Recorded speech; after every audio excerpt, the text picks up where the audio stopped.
Bonjour à tous. Je vais vous lire le texte envoyé par Geneviève Darrieussecq, ministre déléguée auprès de la ministre des Armées chargée de la mémoire et des anciens combattants. Journée nationale de commémoration de la victoire et de la paix. C'était il y a un siècle. Ce 11 novembre 1920, la Grande Guerre est achevée depuis 2 ans.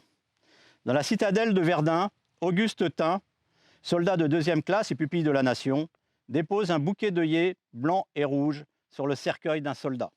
Un parmi tous les combattants des Flandres, de l'Artois, de la Somme, du Chemin des Dames, de Lorraine, de la Meuse. Un de ces braves, un des poilus qui participa à une interminable guerre.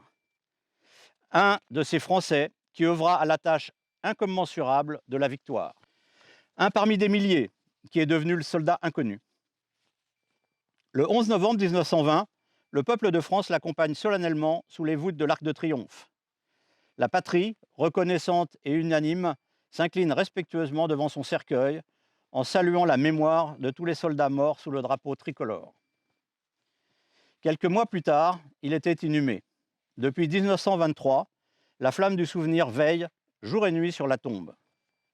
Chaque soir, elle est ravivée pour que jamais ne s'éteigne la mémoire. La sépulture du soldat inconnu est devenue le lieu de rassemblement national et le tombeau symbolique de tous ceux qui donnent leur vie pour la France. Cet anonyme représente chacun de nos morts et tous nos morts en même temps. Cette mémoire vit également dans chacune de nos communes, dans chaque ville et village de France, dans chacun de nos monuments aux morts, dans chacun de nos cimetières, de nos mémoires familiales. Elle vit dans l'œuvre de Maurice Genevoix, qui entre aujourd'hui en Panthéon. Le président de la République l'a souhaité en l'honneur du peuple de 14-18. Maurice Genevoix n'entre pas seul dans le temple de la nation. Il y entre en soldat des éparges, en écrivain et en porte-étendard de ceux de 14.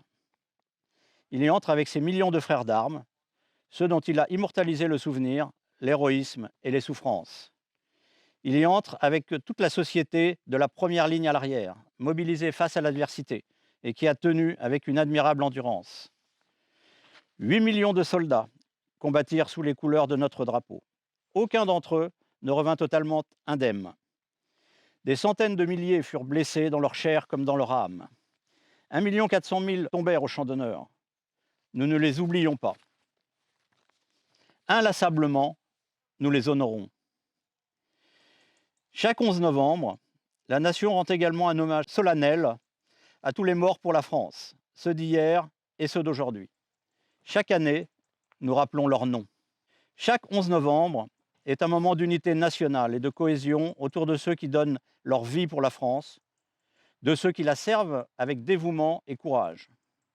En ces instants, au souvenir des événements passés et aux prises avec les épreuves de notre temps, nous nous rappelons que c'est tout un peuple uni et solidaire qui fit la guerre, qui la supporta et en triompha.